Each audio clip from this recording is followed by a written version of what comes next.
ओम श्री राम शर्मा आचार्य जी महाराज की जय। परम वंदनीय भगवती देवी शर्मा जी की जय। गायत्री माता की जय। ओम विघ्नेश्वराय वरदाय सुरप्रियाय लंबोदराय सकलाय जगत्पिताय नागाननाय श्रुतियज्ञ विभूषिताय गौरीसुताय गणनाथ नमो नमस्ते। ओम हनुमान साहेब बोलो। हाँ हाँ अरे भाई मारे ऊपर मोबाइल से बे रीते थाय सारो। ओम श्री कृष्ण कन्यालाल की जय। ओम श्री द्वारिकाधीश की जय। ओम बांके बिहारी महाराज की जय। डोंगरे जी महाराज की जय। श्री सुखदेव जी महाराज की जय। ओम नमो भगवते वासुदेवाय। वक्रतुंड महाकाय सूर्यकोटि समप्रभा निर्विघ्नं कुरु मे देव सर्वकार्येषु सर्वदा। सौनु करो कल्याण हे दयाळु प्रभु सौनु करो कल्याण। सर्वे भवन्तु सुखिनः सर्वे सन्तु निरामयाः। સુખદેવજી મહારાજના ચરણોમાં વંદન સાથે આજની શ્રીમદ ભાગવત કથા ખૂબ સરસ મજાની શ્રી કૃષ્ણ પરમાત્માને આપણે સંભળાવીએ અને એ સ્મિત હાસ્ય સાથે સરસ રીતે સાંભળે છે એવા શ્રદ્ધા ભાવ સાથે આપણે આ કથા તરફ આગળ વધીએ। જાન્યુઆરીનો આજે છેલ્લો દિવસ છે 31મી જાન્યુઆરી। સરસ મજાનો સંતોષી માતાનો વાર છે શુક્રવાર। પોષ મહાસુદ બીજ છે આજે નોરતું બીજું। गायत्री महामंत्र एक वक्त करिए छे। ओम भूर्भुवः स्वः तत्सवितुर्वरेण्यं भर्गो देवस्य धीमहि धियो यो नः प्रचोदयात्। ओम नमो भगवते वासुदेवाय। करारविन्देन पदारविन्दं मुखारविन्दे विनिवेशयन्तं वटस्य पत्रस्य पुटे शयानं बालम मुकुंदम मनसा स्मरामि। ओम श्री जगत गुरु श्री कृष्ण परमात्मा चरणों में वंदन साथे जीवन में तमारी कोई निंदा करे बहुत जाजू बधु एटलू बधु समझावे छे डोंगरेजी महाराज सुखदेवजी महाराज पण आपणे मगज में बेसते नहीं कि जीवन में तमारी कोई पण निंदा करे। निंदा तो चालू है आपणे करीए बीजा करे पण ए निंदा शांतिथी सहन करवी केवी रीते करवी ता तो उकड़ाट चालू थी जाए। निंदा करनार पर तमारे गुस्से थवानुं नथी। रामायण में रावणे विभीषण भागवत में दुर्योधन विदुरजीनु अपमान कर्युं हतुं अने साथे साथे शिशुपाले पण कर्युं हतुं कृष्ण भगवाननुं। संतोनुं अपमान थवाथी ज तेमनो नाश थयो। विभीषणना जवाथी रावणनो अने विदुરના જવાથી કૌરવોનો નાશ થયો। વિભીષણ જતા રહ્યા લંકા છોડીને। વિદુરજી પણ હસ્તિનાપુર રાજમહેલ છોડીને જતા રહ્યા અને પછી ઉપાધિ આવી પડી ગયા। ભારતમાં અયોધ્યા કાશી વૃંદાવન અને પ્રયાગરાજ આપણે આ કથા પૂરી થશે એટલે આપણે પ્રયાગરાજમાં ઘણા શ્રદ્ધાળુઓ કચડાઈને સ્વર્ગસ્થ થયા। બીજા 181થી વધુ ટેન્ટ બળી ગયા। કદાચ એમાં કંઈ પણ જાનહાનિ થઈ હશે ખબર નથી પણ આ દરેક સદગતાત્માઓને શાંતિ અને સદગતિ મળે। આપણી આ ભાગવત કથા એ સદગત આત્મા પણ ખૂબ શાંતિથી સાંભળે કે જેથી કરીને એ સદગત આત્મા ખૂબ સરસ રીતે આગળ ગતિ કરે। કાશી વૃંદાવન પ્રયાગ ચિત્રકૂટ પુષ્કર જગન્નાથપુરી દ્વારિકા રામેશ્વર અમરનાથ બદ્રિકાશ્રમ આદિ બધા જ અયોધ્યા સહિત અનેક તીર્થ ક્ષેત્રો આવેલા છે। काशी है ज्ञान भूमि है बनारस 28મી मार्चे હું ત્યાં આવીશ। काशी ज्ञान भूमि है। अयोध्या है ये वैराग्य भूमि है અને વૃંદાવન છે પ્રેમ ભૂમિ છે એટલે ત્યાં પ્રેમ મંદિર છે। કૃપાલુ મહારાજે કરોડો રૂપિયાના ખર્ચે ખૂબ સરસ મજાનું અદ્ભુત લાઇટિંગ વાળું કર્યું છે। નર્મદા કિનારો એકદમ તપોભૂમિ છે અને પ્રયાગ છે ને એ તો તીર્થોનો રાજા કહી શકાય। એટલે જો 144 વર્ષ પછી અત્યારે સતત 2 મહિના સુધી મહાકુંભ મેળો ચાલી છે અને હમણાં જ એકદમ શંકરાચાર્ય ત્રણ શંકરાચાર્ય સહિત આ ત્રણેય સંગમમાં અદ્ભુત સ્નાન કરવા માટે આવ્યા હતા. વિદુરજી તીર્થ યાત્રા કરવા નીકળી પડ્યા છે અને યાત્રા કેવી રીતે કરવી એ વિદુરજીએ સરસ રીતે બતાવ્યું છે. પૃથ્વી ઉપર અવધૂત વેશે ફરતા હતા. એથી સગા સંબંધીઓ એને ઓળખી ન શકે એવો શરીરને પણ સળગાડતા ન હતા. તેઓ થોડું અને પવિત્ર ભોજન કરતા. ટિફિનના ડબરા ભરી નહોતા જતા. શુદ્ધ વૃત્તિથી જીવન નિર્વાહ કરતા. પ્રત્યેક તીર્થમાં સરસ મજાનું સ્નાન કરતા. વિદુરજી એક પછી એક તીર્થભૂમિમાં રહીને દર્શન કરીને સાધુ સંતોની સેવા કરે છે. તીર્થ સ્નાનમાં સ્નાન કરે છે. ભૂમિ ઉપર શયન કરે છે. ભારદ્વાજ મુનિ ગંગા સ્નાન કરવા આવે ને ત્યારે ગંગાજી છે ને 25 પગથિયા ઉપર આવી જાય. આટલું બધું ભારદ્વાજ મુનિનું તપ હતું. ગંગાજી જાણે છે કે આ મુનિ મને પાવન કરવા આવે છે. હવે વિદુરજી યાત્રા કરતા કરતા યમુનાના કિનારે વૃંદાવનમાં આવ્યા છે અને અહીંયા કન્યાઓ છે ને વ્રજમાં ખુલ્લા પગે ફરતા હતા. યશોદાજી સમજાવે છે કે ભાઈ વનમાં કાંટા ને કાંકરા વાગે, તું પગમાં જોડા પહેરને, તને વાંધો શું છે? ત્યારે કન્યાઓ કે માં તમને ખબર ના પડે, મારી ગાયો ઉઘાડા પગે ફરે છે તો હું પગમાં જોડા કેવી રીતે પહેરું? હું તમારા ઘરે ગાયોની સેવા કરવા આવ્યો છું. એવો 5 વર્ષના હતા ત્યારથી એવો નિયમ છે કે ગાયોને ખવડાવ્યા વગર એ ખાતા નહીં. કન્યાઓ વ્રજમાં ઉઘાડા પગે ફરે છે અને તેથી રજ અતિ પાવન છે. વિદુરજી રમણ રેતીમાં આરોટે છે અને રમણ રેતીમાં ગોપીઓની ચરણ રજ પડેલી. યમુના કિનારે લૌકિક વાતો કરવી એ પાપ છે અને ત્યાં તો શ્રી કૃષ્ણને જ યાદ કરાય. વિદુરજી શ્રી કૃષ્ણ લીલાઓનું ચિંતન કરે છે. અહીંયા તો કદમનું ઝાડ પણ છે. કદમના વૃક્ષમાં શ્રી કૃષ્ણ બિરાજે છે. કદમનું ઝાડ ગોકુળમાં તમે જ્યારે અંદર પ્રવેશો, મોટા ગ્રાઉન્ડમાં તમારું બસનું પાર્કિંગ હોય, પછી ધાબા હાથ ઉપર હેલા જાઓ એટલે ત્યાં આ થોડા આગળ જતાં મહાપ્રભુજીની બેઠક આવે અને પછી તરત જ એની સામે તમને કદમનું વૃક્ષ જોવા મળે અને સામે ફર્સ્ટ ક્લાસ યમુનાજી વહી રહી હોય અને એ દરેક વહાલી ગાયોને બોલાવે. ગાયોની વચ્ચે શ્રી કૃષ્ણ ઊભા છે એવા ગોપાળનું ધ્યાન કરે. ગાયોની વચ્ચે બિરાજેલા શ્રી કૃષ્ણનું ધ્યાન કરવાથી જલ્દીથી તન્મયતા આવે છે. ગાયો દોડતી આવીને શ્રી કૃષ્ણને ચાટવા લાગે છે. કન્યાઓ વાંસળી વગાડે છે પણ ગોવાળ મિત્રો સાથે સાથે રમે. આ વિદુરજીને ચિંતન દ્વારા એક લીલાનો પ્રત્યક્ષ સાક્ષાત્કાર થાય છે. અને આપણે દર વખતે જે કથાના આયોજન હરિદ્વારમાં 4, વૃંદાવનમાં 2 અને હવે રામેશ્વર, પણ દરેક વખતે કથા શરૂ થાય એ પહેલાં અહીંયા કેસરિયા ગૌશાળા જોશીપુરા ખાતે જૂનાગઢમાં હંમેશ દર વખતે 21,000 રૂપિયા પેલાવેલા ગાયો માટે ચારાનું જે યથાયોગ્ય ડોનેશન કરી દેવામાં આવે પછી જ આ કથાનું આયોજન શરૂ થાય. હમણાં એક સમાચાર એવા આવ્યા છે કે ભાણવડ તાલુકાનું ગામ મને યાદ નથી પણ એક રિટાયર્ડ શિક્ષક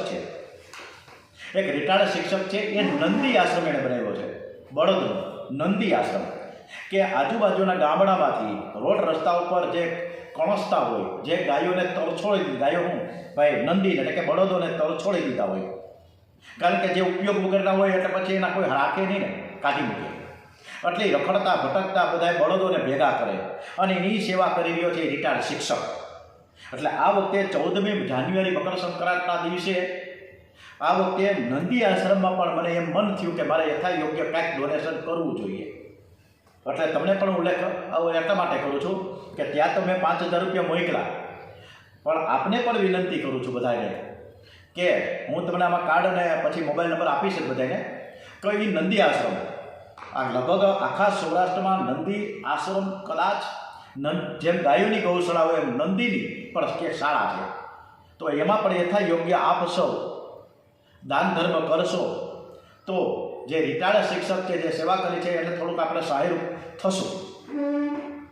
વિદુર જે વિચાર કરે કે મારા કરતાં આ પશુઓ મહાન છે કે તે પરમાત્માને મળવા આતુર થઈને દોડે છે. ગાયો કૃષ્ણ મિલન માટે આતુર થઈને દોડે. ધિકાર છે મને, હજુ મને કૃષ્ણ મિલન માટે તીવ્ર ઈચ્છા થતી નથી. પથ્થર જેવો બેસી રહ્યો છે, આંખો પ્રેમ ભીની થઈ જાય છે. એવો પ્રસંગ ક્યારે આવશે કે હું પણ ગાયોની માફક કૃષ્ણ મિલન માટે દોડું? વિદુરજીએ આ બધું ચિંતન કરી, મનોમંથન કરી રહ્યા છે. આપણે પણ રોજ સવારના વિચાર મંથન રજૂ થાય છે ને, એટલે મંથન થવું જ જોઈએ. વિદુરજી કૃષ્ણ લીલાઓનું ચિંતન કરતા કરતા કૃષ્ણ પ્રેમમાં પાગલ બન્યા છે અને એ કૃષ્ણ પ્રેમમાં તન્મય થયા છે. જગતને ભૂલી પ્રભુ પ્રેમમાં તન્મય થાવ. જ્યારે વિરહ અતિશય તીવ્ર બને છે ને ત્યારે પરમાત્મા મળે છે. હવે પ્રભુ એ વખતે પ્રભાસમાં હતા. ઉદ્ધવને જ્ઞાનનો ઉપદેશ કર્યો છે. ભાગવત ધર્મનો ઉપદેશ 2 વખત કૃષ્ણ ભગવાને ઉપદેશ કર્યો છે. એક કુરુક્ષેત્રના મેદાનમાં અર્જુનને કર્યો અને બીજો ઉદ્ધવજીને કર્યો કે જ્યારે મહાપ્રયાણ કરવાના હતા કૃષ્ણ કન્યા, ત્યારે ઉદ્ધવજીને ભાગવત ધર્મનો ઉપદેશ કર્યો છે. અને ઉદ્ધવજીને કહ્યું, હવે તારે બદ્રિકાશ્રમમાં જવાનું છે, તું ત્યાં જા ને હું આ રસ્તે, તમે આ રસ્તે. ત્યારે ઉદ્ધવ કહે, મને એકલાને જતા બીક લાગે છે, તમે હાલો ને હું તમારી હારે આવું. મને એકલું એકલું ફાવે નહીં, મને એકલું એકલું ગમે નહીં, મારે એકલા ક્યાં જવું? હું તમારી હારે આવું અથવા તો તમે મારી સાથે આવો. આ જીવ પરમાત્માને સાથે રાખે તો તેને ક્યારે બીક ન લાગે.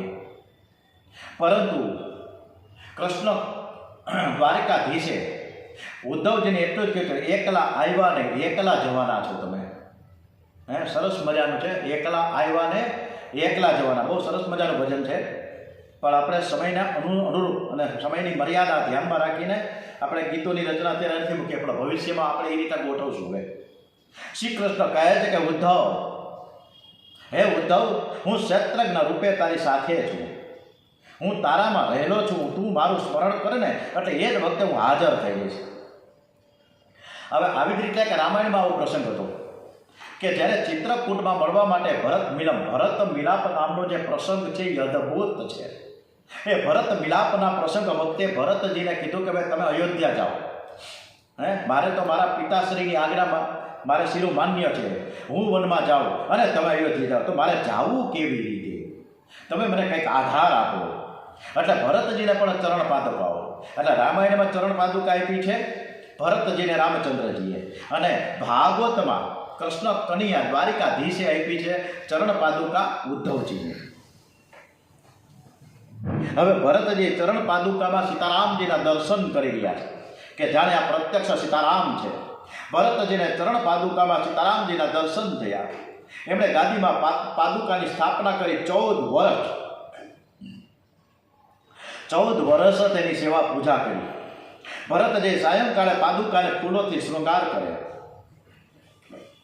જે રીતે માર્ગ ઉપર સબરીજી ફૂલ પાતળીનો એક માર્ગ સરસ મજાનો ચોખ્ખો કરે, એવી રીતે પાદુકાને પણ ફૂલોથી શૃંગાર કરે ભરતજી. શ્રી રામચરણ પાદુકામાં આંખ સ્થિર કરે છે અને સીતારામ શ્રી રામ જય રામ જય જય રામ, શ્રી રામ જય રામ જય જય રામ, મંગલ મૂર્તિ મારુતિ નંદન, સકલ મંગળ મૂલ નિકંદન. સીતારામનો જપ કરે અને કોઈક વાર તો ભરતજી વ્યાકુળ થઈ જાય છે. રામ વિયોગમાં રડવા લાગે ને ત્યારે પાદુકામાંથી પ્રત્યક્ષ સીતારામ બહાર આવીને એને સાંત્વના આપે છે ભરતને. અરે ભાઈ, હું વનમાં ગયો જ નથી, હું તારી સાથે છું. જે રીતે ગોપીઓને સાંત્વના આપે છે કે હું મથુરા ગયો જ નથી, હું તો ગોકુળમાં જ છું. ખૂબ સરસ મજાનો ભરતજીનો એ ચરિત્ર એટલું બધું સુંદર કે આજે એ ભાઈ 14 વર્ષ સુધી ખાડો ખોદીને એમાં નીચે ઘાસ ફૂસ નાખીને અને એમાં બિરાજમાન થઈ 14 વર્ષ કાઢ્યા અને સીતારામની આજ્ઞા મેળવીને રાજકારભાર ચલાવ્યો. અદ્ભુત છે આ પ્રેમ. એટલે રામાયણના એક પ્રસંગમાં એક પાત્રમાં અદ્ભુત રચનાઓ છે અને દરેક વસ્તુ અનુકરણ કરવા જેવું છે. યમુના કિનારે રમણ રેતીમાં વિદુરજી બેઠા. ઉદ્ધવજીની દ્રષ્ટિ એના ઉપર પડી અને એમ થયું કે આ તો કોઈ વૈષ્ણવ લાગે છે. શ્રી કૃષ્ણ પ્રેમમાં હૃદય ભરાઈ ગયું. ઉદ્ધવજી પાસે આવ્યા છે, વિદુરજીને ઓળખી ગયા. આ તો મહાન ભગવત ભક્ત વિદુરજી. ઉદ્ધવજી વંદન કરે છે અને એ જ સમયે વિદુરજી આંખો ઉગાડીને બોલ્યા, મને વંદન કરો તે યોગ્ય નથી. વિદુરજી ઉદ્ધવજીને વંદન કરે છે. સંતોનું મિલન કે અદ્ભુત થયું. 4 મિલે તો 64 ખીલે, 4 મિલે તો 64 કિલે, और 20 રહે કર જોર. હરિજન સે હરિજન મિલે તો હશે 7 કરોડ. ખૂબ અદ્ભુત ચોપાઈ મૂકી છે. 4 મિલે તો 64 ખીલે और 20 રહે કર જોડ. હરિજન સે હરિજન મિલે તો હશે 7 કરોડ. 4 આંખો મળે તો 64 દાંતો છે ને હસી ઉઠે છે. એ 20 આંગળા સામ સામે જોડાઈને ઊભા રહે છે. વિદુરજીના અને સામે ઉદ્ધવજીના બંનેના થઈને 20 આંગળા થાય. હરિના લાડીલા ભક્તો છે હરિજન છે હરિજન મિલે. હરિના લાડીલા ભક્તો એકબીજાને મળે છે ને ત્યારે શરીરમાંથી 7 કરોડ રૂવાટીઓમાંથી હાસ્ય ફૂટી નીકળે. અને પછી તો વિદુરજી અને ઉદ્ધવજીનો સરસ મજાનો સત્સંગ થયો. ભગવાન જેને મારો કહે છે ને ત્યારે બેડો પાર થઈ જાય છે. સાધારણ વ્યવહારમાં પણ જીવ જલ્દીથી કહેતો નથી કે તું મારો છે. જીવ મંદિરમાં જઈને ભગવાનને કહે છે શું કે આપણે વાતો તો મોટી મોટી કરીએ કે તમેવ માતા ચ પિતા તમેવ તમેવ બંધુ જ સખા તમેવ તમેવ વિદ્યા દૃઢમ તમેવ તમેવ સર્વ મમ દેવ દેવ. તમે જ મારા માતા પિતા છો, તમે જ મારા સર્વસ્વ છો, હું તારો છું. આવું બધું કહ્યું. પછી મંદિરમાં જઈને ઘરે આવીએ પાછા તો પત્નીને એમ કહે કે હું તમારો છું. અને જો ન કહે તો ઓલે મારી ઈ ધોકાવી નાખે. એમાં કરવું હું? તુલસીદાસજીએ કહ્યું છે કે મારા જેવા કામીને મારો કહેતા રામજીને શરમ આવે છે. હું તો રામજીના આંગણામાં બેઠેલો કૂતરો છું.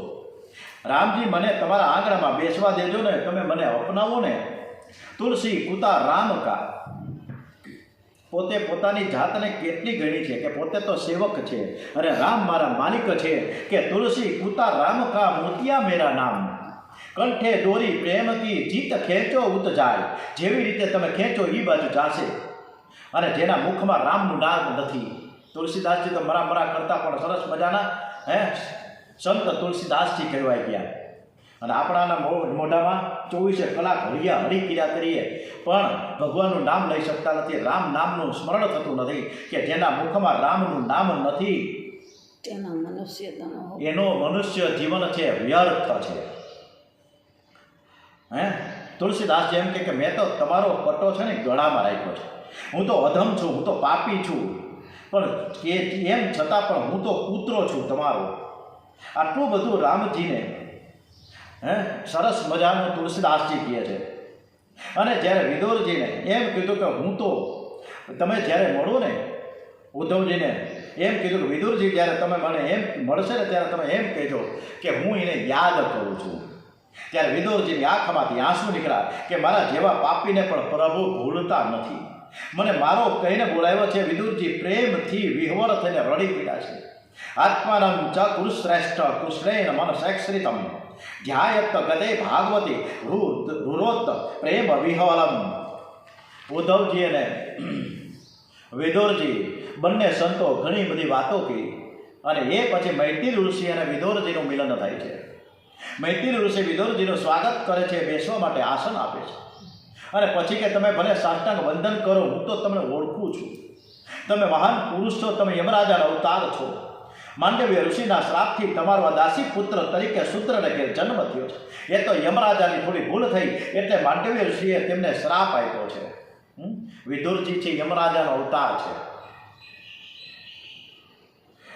લોકો દુકાનેથી ઘેર જતા જ્યારે સાંજે મંદિરમાં જઈને ભગવાનને હાથ જોડીને કહે ને કે આખા દિવસમાં આપણે સમાપન કર્યું હોય પછી શટર બંધ કરવાના હોય, શટર બંધ કરતાં પહેલાં ભગવાનને નમસ્કાર કરે વેપારી અને હું બોલે આખા દિવસ હું જૂઠું બોલ્યો હોઉં, લોકોને છેતરા હોય, કાળા ધોળા કર્યા હોય તો એ બધું હે નાથ હું તમને અર્પણ કરું છું.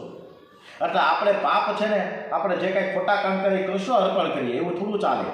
કાયેન વાચા મનસેન્દ્રિયાવા બુદ્ધિયાત્મનમ પ્રકૃતે હે સ્વભાવાત કરોમિ યદ્યત સકલમ પરમેસ્મય નારાયણતિ સમર્પયામી.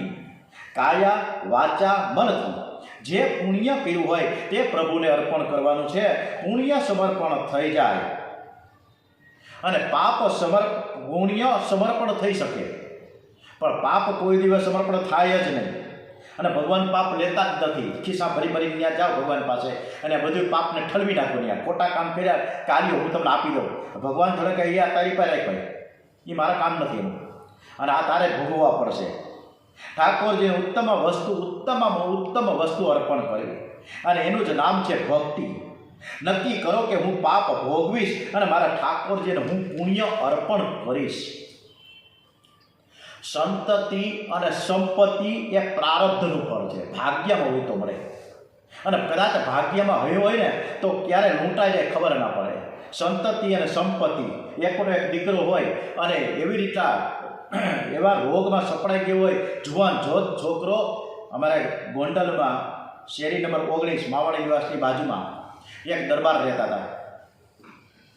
તો એમના ફાધર મધર, એના દાદા દાદી, એ ચારની હાજરમાં એના જુવાન જોત 3 દીકરા સ્વર્ગસ્થ થયા. કેટલો વલોપાત હશે એ વડીલોને. આવું થાય છે. સંતતિ અને સંપત્તિ એ ભાગવતનું ફળ છે. એ ભગવત કૃપાનું નહીં, ભગવાન જેના પર કૃપા કરે છે તેનું મન શુદ્ધ થાય. મન શુદ્ધિ વગર ઈશ્વર દર્શન થતું નથી. ઈશ્વર દર્શન વિના જીવન સફળ થતું નથી. જેણે જન્મ આપ્યો છે તેને ઓળખવાનો પ્રયત્ન કર્યો નહીં. એવો મારા જેવો મૂર્ખ કોણ છે? બ્રહ્માજીને બીક લાગે છે કે સંસારમાં આવ્યા પછી ઇન્દ્રિયો અવળે માર્ગે ન જાય, અને આથી બ્રહ્માજીએ સૃષ્ટિ નિર્માણ કરી કામને ઉત્પન્ન કર્યું. પ્રથમ પિતાને કામે મોહ ઉત્પન્ન કર્યો છે. બ્રહ્માજી જમણા અંગમાંથી પુરુષ અને ડાબા અંગમાંથી સ્ત્રી ઉત્પન્ન કરી. પુરુષનું નામ છે મનુ અને સ્ત્રીનું નામ છે શત્રુપા. બ્રહ્માજી આ મનુ અને શત્રુપાને આજ્ઞા કરી છે. પહેલું એક જોડું થયું આખી દુનિયામાં, મનુ અને શત્રુપા. અને એ આપણા કદાચ કેટલી પ્રકારના પૂર્વજો હશે, જે દાદા ને દાદી પોતે કેવડું મોટું લાંબુ લિસ્ટ થાય. ત્યારે મનુ મહારાજને શત્રુપા આવે એટલે આપણા પણ વડદાદા કહી શકાય. પુરુષનું નામ છે મનુ અને સ્ત્રીનું નામ છે શત્રુપા. આજ્ઞા કરી કે તમે મૈથુન ધર્મથી પ્રજાનું નિર્માણ કરો, અને એ સમયે રાક્ષસો આ પૃથ્વીને રસાતળમાં લઈ જશે. મુનિએ કહ્યું કે પ્રજાનું નિર્માણ કરી હું કોના આધારે રાખું? તમે તમને આપી દો હાલો, પણ આ પૃથ્વી રાખવું ક્યાં? પૃથ્વીને તો રાક્ષસો રસાતળમાં લઈ ગયા. બ્રહ્માજીને ચિંતા થઈ. એમણે આદિનારાયણ પરમાત્માનું શાંતાકારમ રાગસાયનમ પદ્મનાભમ સુરેશમ વિશ્વાધારમ ગગન સદસમ મેઘવર્ણમ સુભાગમ લક્ષ્મીકાંતમ કમલનયનમ યોગી મેધ્યાનગમ્યમ વંદે વિષ્ણુ ભવભયહરમ સર્વલોકૈકનાથમ. આદિનારાયણ પરમાત્મા વિષ્ણુ ભગવાનનું ધ્યાન થયું છે. પરમાત્માનું ધ્યાન કરતા કરતા બ્રહ્માજીને છીંક આવી, અને એને નાસિકામાંથી અંગુષ્ઠ પરિમાણ ધરાવતા એક વરાહ નારાયણ ભગવાન પ્રગટ થયા છે.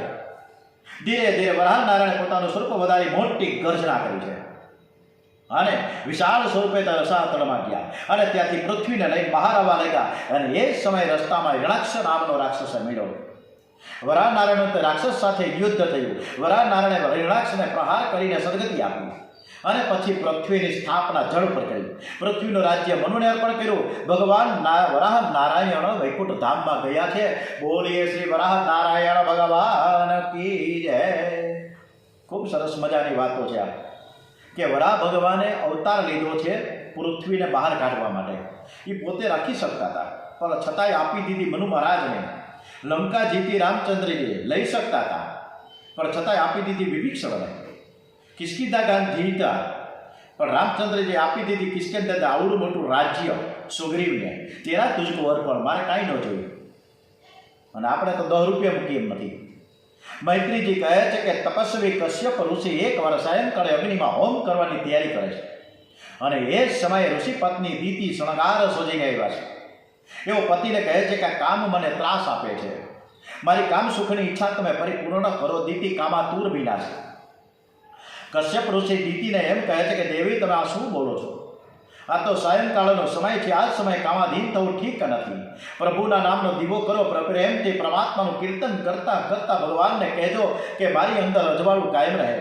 પરમાત્મા પ્રકાશમય છે, પ્રભુને દીવાની જરૂર નથી, દીવાની જરૂર તો માનવને છે. અને આપણે સવારના પોરમાં પ્રગટાવીએ, 2 માતાજીના કરીએ, 2 સુરાપુરા દાદા કરીએ, એક મહાદેવનો કરીએ, એક તલના તેલનો દીવો હનુમાનજી મહારાજને કરીએ. આવું બધું આપણે કરીએ છીએ. આ મારો રોજનો ક્રમ છે, હું બોલું, તમે જે રીતે કરતા હોય બરોબર. તો આપણે આ રીતે દીવા કરીએ છીએ. ભગવાન કે ભાઈ મારે કોઈ જરૂર નથી, હું પ્રકાશ રૂપ જ છું, હું પ્રકાશમય જ છું. જરૂર છે તમારે જ્ઞાન રૂપી પ્રકાશની, તમે તમારી અંદર દીવો પ્રગટાવો, મારે જરૂર નથી. સાયંકાળે બહાર ફરવું નહીં. પણ હમણાં શનિ રવિ, આજે શુક્રવાર છે અને કાલે શનિ, પછી પરમ દિવસે રવિવાર. કોણ ટકે ઘરમાં? સૂર્ય અસ્તમાં જાય ત્યારે ઘરમાં રહેવું. કેટલાક લોકોને એવી કુટેવ હોય છે કે સૂર્યાસ્ત થાય ત્યારે ઘરને તાળા મારી નીકળી પડે ભટકવા. આ સાયંકાળે સાવધાન થઈને ખરેખર ભક્તિ કરવી જોઈએ. તો મોબાઈલ કોણ જોવે? મનને પવિત્ર રાખવા માટે લગ્ન છે. ગૃહસ્થાશ્રમ કામનો વિનાશ કરવા માટે છે. ગૃહસ્થાશ્રમમાં પતિ પત્ની સંયમ રાખે તો સત્પુત્રનો જન્મ થાય છે. લોકો એવું સમજે છે કે કાળ બગડો છે અને તેથી પાપી પુત્ર પેદા થાય, પરંતુ કાળ બહુ બગડો નથી, કાળજું બગડ્યું છે.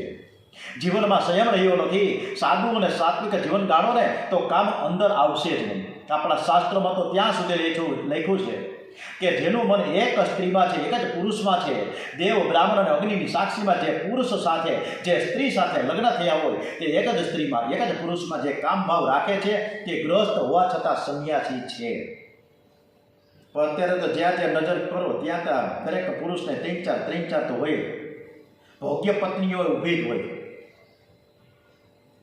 હવે તો પત્નીઓ પણ હાલી નીકળે છે અને હવે તો ઓલી કી ચાંદીઓને હરેફાલ થાય છે.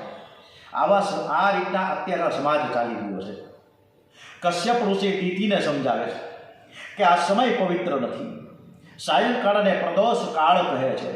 આ સમયે તમારા પેટમાં ગર્ભ રહે છે તો કોઈ રાક્ષસ આવશે.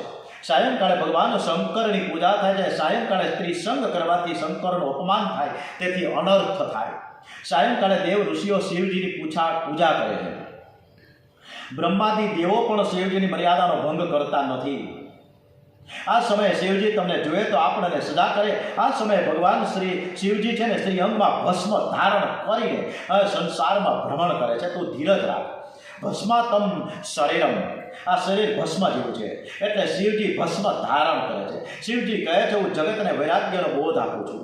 શરીર રાજાનું હોય કે રંકનો, એને બહુ લાડ લડાવતા નહીં. આ શરીરમાં પ્રાણ છે ને ત્યાં સુધીના શરીરની કિંમત છે અને પ્રાણ નીકળી ગયા પછી આ શરીરને કોઈ ઘરમાં ટકાવી જ ન શકે. પછી હમણાં જ રતન તાતા સ્વર્ગસ્થ થયા, ધીરુભાઈ અંબાણી પણ સ્વર્ગસ્થ થયા. સારા જે મહાન પુરુષો થઈ ગયા, કરોડોપતિ, અબજોપતિ, અરબપતિ, પણ છતાં પણ કોઈની તાકાત નથી કે કોઈ રોકી શકે. અત્યારે આપણે કદાચ 2-3 દિવસ ઓલી પેટી સરસ મજાની હવે તો રાખે છે, 2-3 દિવસ રહીએ વળી દર્શન કરવા માટે, પણ છતાંય ચોથે પાંચમે દિવસે તો લઈ જ જવા પડે. કાંઈ હાલે જ નહીં, સ્મશાન ભેગા જ કરવા પડે. પણ દિવસમાં આપણે રોજ સ્મશાને જવાની જરૂર નથી, પણ 3 થી 4 વખત સ્મશાનને યાદ કરવાનું. જે શરીરને તમે બહુ પંપાળો છો તે શરીર એક દિવસ તો બધાએ છોડવાનું છે. કાચી રે માટીનું તે કોળિયું ક્યારે બુઝાઈ જશે, એ દીવો ક્યારે હોલવાઈ જશે ખબર નહીં પડે. આપણે બધા એક પરપોટો છીએ, ક્યારે ફૂગો ફૂટી જાય નક્કી જ ના કહેવાય. આ શરીરમાં હમણાં જ એક રાજકોટના કોણ જાણે એક વડીલ એ સદગત આત્માને શાંતિ મળે, હમણાં જ એ ગયા આપણા રાજકોટના હોય, મને યાદ નથી હવે, કાલે છાપામાં હતું કે હમણાં પ્રયાગરાજમાં જે બધું 30-35 જણા મરણ શરણ થયા એ પૈકીના હતા અને કચડાઈ ગયા. અહીંથી પ્રયાગરાજ મહાકુંભમાં સ્નાન કરવા ગયા હતા, કેવા હરખથી ગયા હતા અને આખો પરિવાર અત્યારે રુદન કરી રહ્યો છે. આ શરીરમાં મળમૂત્ર, રુધિર, માંસના હાડકા છે એ બધું જ ચામડીથી ઢાંકી દીધું છે. જો આ ચામડી ખસી જાય ને તો અંદરનો મસાલો બહાર આવી જાય, અને જો બહાર આવી જાય ને તો ઘૃણ આવી જાય, જોવાનું મન ન થાય. કદાચ આપણો સગો દીકરી હોય કે સગો બાપ હોય કે પત્ની હોય, પણ જ્યારે એ પાટામાં કપાઈ જાય ને પછી માંસના લોચા નીકળી જાય, જોવું ન ગમે. એમાં તમે પોસ્ટમોર્ટમ જોયો તો ખબર પડે શું પરિસ્થિતિ થાય.